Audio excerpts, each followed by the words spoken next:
Welcome to The Explainer. Today, we're talking about something no business ever wants to deal with, a product recall. It's the kind of crisis that can stop you in your tracks, absolutely drain your revenue, and honestly tarnish your brand's reputation for years to come. So, we're going to break down a practical guide to help you prevent this incredibly costly and potentially catastrophic situation. Let's just start with a number that puts this whole thing into perspective. $100 billion. That's the estimated cost of product recalls to the US economy every single year. It's a massive figure that just goes to show you how incredibly high the financial stakes are here. And here's the thing, this problem isn't getting any smaller. Actually, it seems to be getting worse. If you look at the data from agencies like the FDA, recalls in 2024 have already hit a 4-year high. And that trend, right there, is exactly why being proactive and focusing on prevention is more critical than ever. Okay, so here's what we're going to tackle today. We'll start with the ripple effect of a recall, then dissect its anatomy. After that, we'll get into the good stuff, building your prevention foundation, mastering your internal processes, and we'll wrap it all up with the 5 common mistakes you absolutely have to avoid. All right, first up, the recall ripple effect. Let's really understand the true cost here, because it goes way beyond just the price tag. The money part is just one slice of this nasty pie.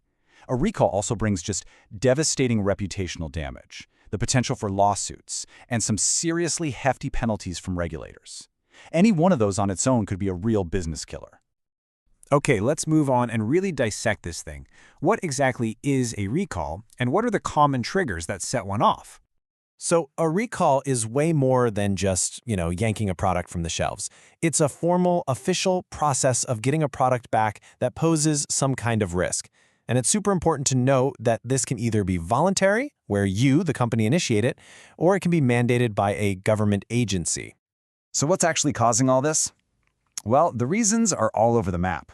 It could be a physical flaw right from the manufacturing line, or something as simple but incredibly dangerous as a mistake on the label. We also see recalls for things like undeclared ingredients, like that recent case where peanuts were found in mixed nuts, or even serious contamination, like the lead found in those cinnamon applesauce pouches, which was a nightmare traced all the way back to a failure in the supply chain. Okay, enough about the problem. How do we actually prevent this from happening?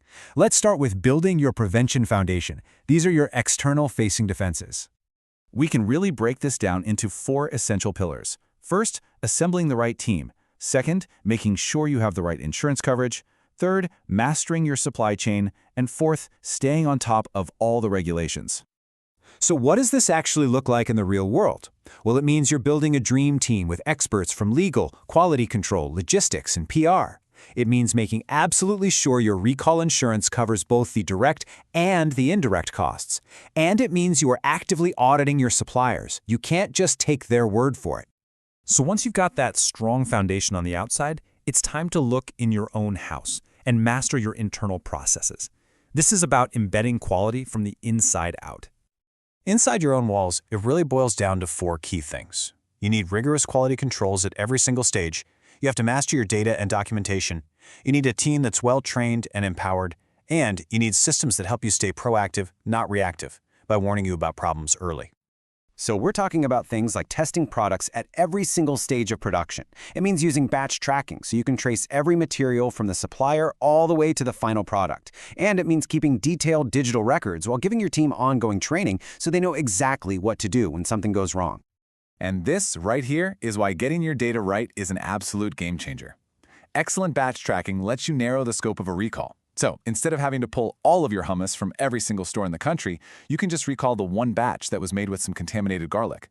That's the difference between a manageable problem and a complete, full-blown crisis.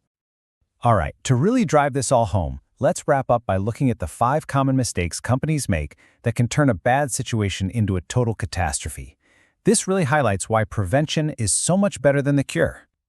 But before we get into the mistakes, you got to know that not all recalls are created equal. There are really 2 main types. You've got your food safety recalls. These are the most serious ones for products that could actually make someone sick or hurt them. And then you have quality-related recalls. Maybe the texture's off or the color's wrong. Not a direct safety risk for sure, but they can still do some serious damage to your brand's reputation. You see the pattern here, right? Almost all of these massive mistakes come down to failures in your process. Poor communication just creates chaos. Hesitating and delaying your response just makes the damage worse. And if you fail to find the root cause, well, guess what? You're pretty much doomed to repeat the same mistake all over again. So, as we wrap this up, it really all boils down to one simple question you have to ask yourself. Is your strategy just reactive, basically sitting around and waiting for a problem to hit?